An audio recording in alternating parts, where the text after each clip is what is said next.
Hello farmers, welcome back to my channel. అలఫీ good morning అండి. ఈ వీడియో ద్వారా అనంతపురం మార్కెట్ యొక్క స్టాక్ ఇన్ఫర్మేషన్ షేర్ చేస్తున్నాను. సో ముందుగా ఈరోజు డేట్ వచ్చేసి 29వ తేదీ సెప్టెంబర్ నెల 2025 సంవత్సరం. ఇక ఈరోజు అనంతపురం జిల్లాలో వచ్చేసి వర్షాలు అక్కడక్కడ కొంచెం లైట్గా పడుతున్నాయని చెప్పొచ్చు. భారీగా అయితే కాదండి, క్లౌడీగా వస్తుంది అండ్ అప్పుడప్పుడు లైట్గా పడుతుంది అంతే. అండ్ మిగతా చోట్ల అయితే కొంచెం ఎక్కువ, అంటే నెక్స్ట్ మహారాష్ట్ర ఇన్ఫర్మేషన్ అయితే మనకి చాలా వచ్చింది నిన్న ఈవినింగ్. అండ్ 27, 28 తేదీల్లో భారీ వర్షాలు పడ్డాయండి. అండ్ ఈరోజు 29వ తేదీ కూడా ఉంది అని అక్కడి వాతావరణము గత వారం రోజుల కిందటే ఇన్ఫర్మేషన్ అంటే న్యూస్ అనేది ఇచ్చింది. సో అదే నేను చెప్తున్నాను.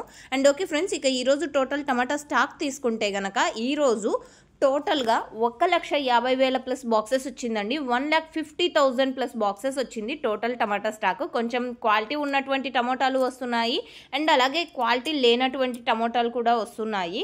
సో క్వాలిటీకే కొంచెం ఉన్న ప్రైజెస్ వెళ్తున్నాయండి. ఇదండి ఈరోజు అనంతపురం టొమాటో మార్కెట్కి సంబంధించినటువంటి స్టాక్ ఇన్ఫర్మేషన్. అండ్ మీకు ఈ ఇన్ఫర్మేషన్ యూజ్ అయింది అనుకుంటున్నాను. అనంతపురంలో కేవలం 15 కేజీల బాక్సెస్ మాత్రమే ఉంటాయి. టోటల్గా 30 మండీలు ఉన్నాయండి. సో ఈ 30 మండీలు యాక్షన్ అయిపోయేసరికి చాలా టైం పడుతుంది. సో ఓకే ఫ్రెండ్స్, ఇదండి ఇన్ఫర్మేషన్. యూజ్ అయింది అనుకుంటే ప్లీజ్ లైక్ చేయండి. And Maharashtra total information video link వచ్చేసి కింద కామెంట్ సెక్షన్లో మెన్షన్ చేస్తాను, ఒకసారి చెక్ చేయండి. Thank you.